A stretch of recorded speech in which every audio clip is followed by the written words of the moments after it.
presidente do Palmeiras, encerrando a sua gestão hoje, deu uma entrevista exclusiva no horário do almoço aqui no Nossa Área para o Elias Júnior.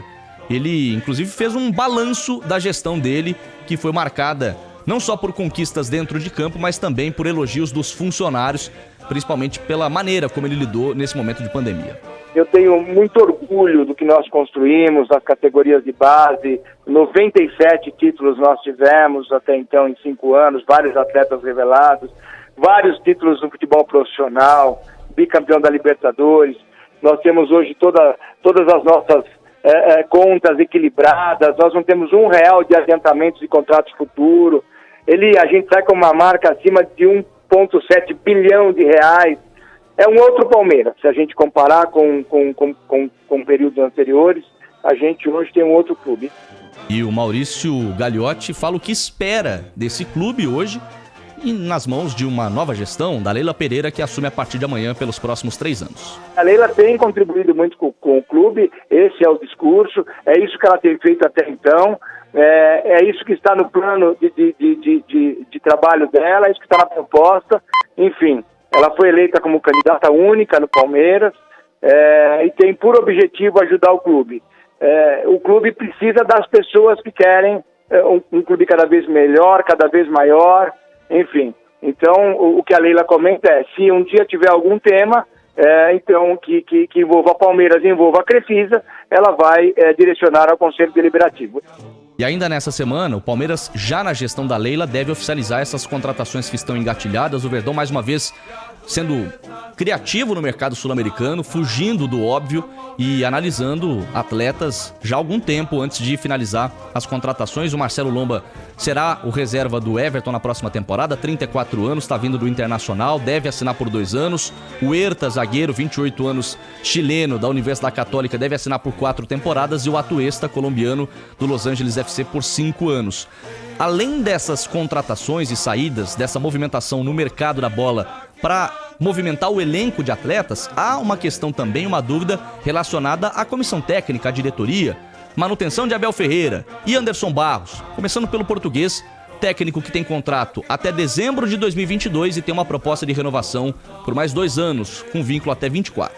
Eu não posso cravar, obviamente, não posso cravar, isso tem que ser uma posição oficial do Abel, mas eu acredito muito, diante das conversas que eu tive com ele, diante do entendimento que ele tem do clube, e o clube para com ele, para a comissão técnica, essa identificação.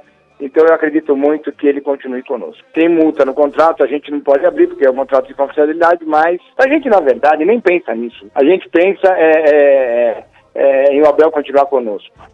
E para fechar, Anderson Barros. Está nos últimos dias de contrato, mas deve ter o seu vínculo renovado por pelo menos mais 1 ano. Essa é a informação que eu tenho. Eu tenho a informação de renovação, não tenho a do período, mas por pelo menos mais 1 ano o Anderson Barros vai continuar. Ontem, o João Paulo Sampaio, coordenador da base, admitiu que já teve propostas para assumir times profissionais do Brasil, mas que prefere continuar na base. Ele que teve o nome especulado para assumir essa função do Anderson, e o próprio João Paulo Sampaio disse: o Anderson tem que continuar. Essa é a mesma opinião do presidente Maurício Gagliotti.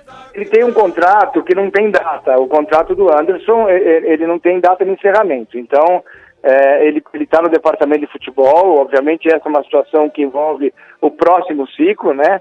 É uma decisão da Leila, que vai estar atuando com Paulo Boazzi no departamento de futebol.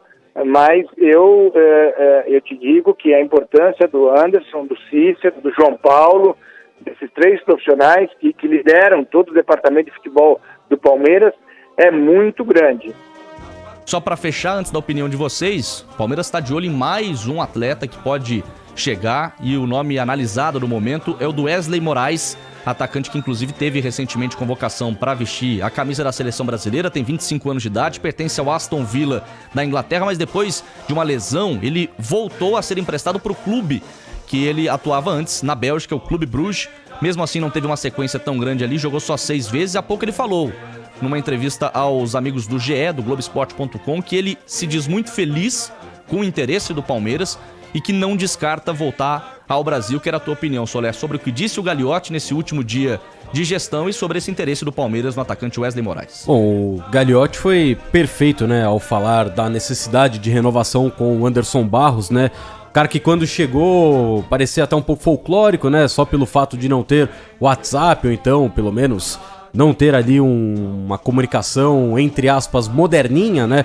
Como a maior parte da população mundial, mas um cara que se mostrou preparadíssimo para assumir o trabalho que ele tinha que fazer no Palmeiras, né? Que era limpar o elenco, né? Algumas peças tinham a necessidade de sair do Palmeiras para que o Palmeiras enxugasse sua folha salarial. Conseguiu trazer o Dudu novamente para o Palmeiras, fez algumas contratações muito interessantes e pontuais, caso do Matias Vinha, e quando Vinha saiu chegou o Piquerez, chegou o Jorge também, então é um cara que se mostrou uma inteligência do mercado exatamente porque o Palmeiras necessita neste momento, né? A chegada desses 3 jogadores mantém aquilo que o Palmeiras já vinha pensando pro futebol, né? Ter um goleiro experiente enquanto ainda não surge um jogador para a mesma posição das categorias de base, né? O Palmeiras já revelou o lateral direito, o Garcia, que daqui a pouco vai estar estourando no profissional, o Renan, que já recebeu algumas oportunidades no profissional, meio de campo nem precisa falar, né? Com o Patrick, Menino, Danilo, o Giovani é o próximo da lista, no ataque o próprio Gabriel Silva vem ganhando algumas oportunidades, desceu pro 20, mas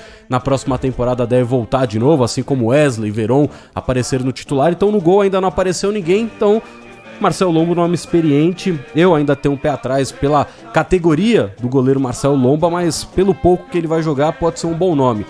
O Atuesta se destacou na Major League Soccer, vale destacar que é um campeonato bem inferior ao brasileiro, mas jogador quando tem qualidade ele se destaca independentemente da liga que ele joga, e o Huertas, que é um zagueiro selecionável, pode ser uma opção aí para alguma saída de algum atleta do mesmo setor, né? Já que o Kusevich até agora não conseguiu entregar, então o Anderson, a manutenção dele é muito importante, por tudo, né? Que o próprio elenco do Palmeiras fala, o elenco gosta demais dele, e o Abel, que hoje é top 5 maiores técnicos da história do Palmeiras, o Palmeiras tem que também fazer um esforço para manter o treinador português. Com relação ao Wesley, é um jogador que é interessante, é um centroavante que há muito tempo não se vê no futebol brasileiro, talvez o Pedro seja o que mais se aproxima dele, mas o Pedro é muito mais técnico, o Wesley é mais centroavante, grandalhão, trombador, muito mais forte, mas me preocupa essa lesão que ele teve, ele ficou mais de um ano sem jogar e desde que ele retornou não consegue fazer gol, não consegue jogar uma sequência grande de jogos, então não sei se fisicamente ele está preparado para jogar novamente numa liga e ter a oportunidade de ser titular.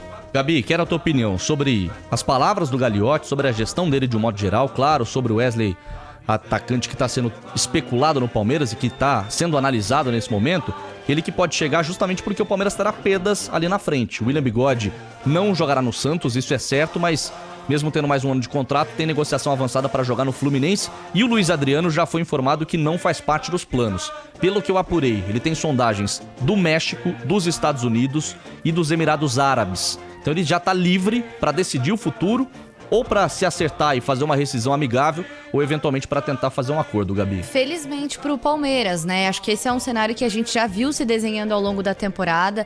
O Luiz Adriano teve algumas atuações muito abaixo do esperado, foi uma das piores temporadas que eu vi dele, uma partida pior do que a outra, e é ruim fazer esse tipo de julgamento. A gente entende que jogadores, especialmente no esporte de alto rendimento como é o futebol, em alguns momentos realmente o nível cai um pouco mais, tem oscilações, tem problemas, mas a impressão, o que o Luiz Adriano passava, era de que não queria estar em campo, né? É difícil fazer esse julgamento, mas essa é a impressão que ele passava pro torcedor. O Wesley Moraes, como você disse, enviou uma nota, né, via assessoria pro GE, disse que tem interesse, que fica honrado pelo Palmeiras demonstrar essa vontade de estar com ele. É mais uma prova, o Soler colocou bem com relação à pesquisa de mercado, né, ao trabalho do Anderson Barros e também aos próprios pedidos do Abel Ferreira e da comissão técnica dele. A gente falou do William Bigode, que de fato não foi tão aproveitado assim no Palmeiras, quando precisou foi utilizado e entrou bem, já se mostrou um profissional muito competente, muito comprometido, como muitos jogadores não se mostram, e eu acho que se for o caso do Fluminense, tá certo que quando a gente fala de longevidade, da vitalidade do grupo, né, já são vários jogadores com uma idade um pouco mais avançada, mas eu vejo o William Bigode, se fosse pro Santos, por exemplo, eu vejo como um custo-benefício interessante, porque ele ainda tem um pouco para apresentar, não sei se daqui 2 temporadas ainda vai ter o mesmo desempenho, mas podendo ser um pouco mais aproveitado, de fato, não tem mais a mesma velocidade de antes, não tem mais o mesmo rendimento de antes, mas pensando em custo-benefício, a maneira como ele chega e sendo um cara diferente dentro de campo, eu acho um bom negócio pro Fluminense, sim.